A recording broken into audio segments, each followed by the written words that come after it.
مسجد، دعا اور شراب خانہ۔ ایک مسجد کے سامنے شراب خانہ کھلا۔ مسجد میں نمازی ہر نماز پر اس کاروبار کی ناکامی کے لیے دعا کرتے۔ کچھ دن بعد شراب خانے میں بجلی شارٹ ہونے سے آگ لگ گئی اور سارا کچھ جل گیا۔ شراب خانے کے مالک نے مسجد کے امام اور نمازیوں کے خلاف کیس درج کروا دیا۔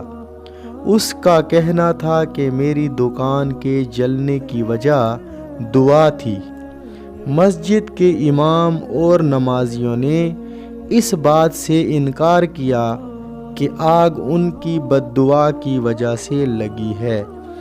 جج نے اپنا فیصلہ سناتے ہوئے کہا کہ اس کیس کا فیصلہ کرنا بہت مشکل ہے، کیونکہ شراب خانے کا مالک دعا کی طاقت پر یقین رکھتا ہے، لیکن تمام مسجد والے یقین نہیں رکھتے۔